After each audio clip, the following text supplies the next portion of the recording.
सीतापुर जिले में सरोसा गांव अपनी सादगी और शांत माहौल के लिए जाना जाता था। गांव छोटा था पर हर किसी के दिल में एक दूसरे के लिए अपनापन भरा था।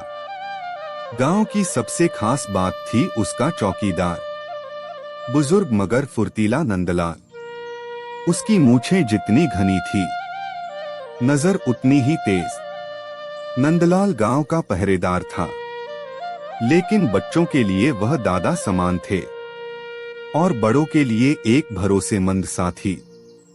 नंदलाल गांव के बाहरी इलाकों पर पहरेदारी करते, ठीक वही जहां घना जंगल होता था। नंदलाल रोज रात को अपनी लालटेन लेकर गांव की गलियों में घूमता, कुत्तों को बिस्किट खिलाता और हर दरवाजे की खटखटाहट सुनता रहता। पर उस जंगल की कहानी अलग थी। गांव वालों के बीच यह बात कई सालों से प्रचलित थी कि उस जंगल में रात को कोई आवाज सुनाई देती है। कभी किसी बच्चे की हंसी, कभी किसी औरत की सिसकी। कुछ कहते वहां एक भटकती आत्मा है, तो कुछ मानते कोई जंगली जानवर है जो इंसानी आवाज निकालता है।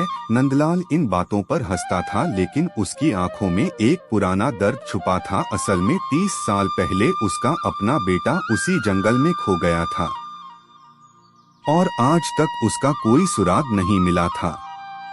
एक रात जब पूरा गांव बारिश के कारण घरों में बंद था, नंदलाल को फिर वही आवाजें सुनाई दी। एक बच्चे की हल्की बुदबुदाती पुकार। दिल थामे वह लकड़ी की छड़ी और लालटेन लेकर जंगल की ओर बढ़ गया।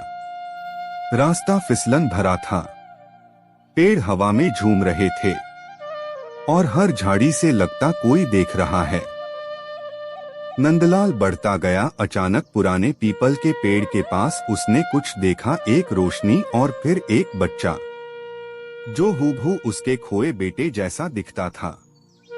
लेकिन जब वह पास गया, बच्चा धुएं में बदल गया और हवा में गूंजती हंसी पूरे जंगल में फैल गई। सुबह जब गांव वाले नंदलाल को ढूंढने गए तो उन्हें उसका लालटेन पेड़ के नीचे पड़ा मिला और पास में मिट्टी पर लिखा था, मैं अपने बेटे के पास हूँ, डरने की जरूरत नहीं। इसके बाद नंदलाल को किसी ने नहीं देखा, लेकिन हर रात गांव की चौकी पर लालटेन अब भी जलती हैं। गांव वाले मानते हैं कि नंदलाल अब भी गांव की हिफाजत करता है, एक रक्षक बनकर जो इंसानी नहीं लेकिन आत्मा बनकर चौकीदारी कर रहा है। इस कहानी को बच्चे आज भी सुनते हैं और कहते हैं, जब नंदलाल दादा नहीं डरे तो हम क्यों डरे। पार्ट 2 के लिए कमेंट करें।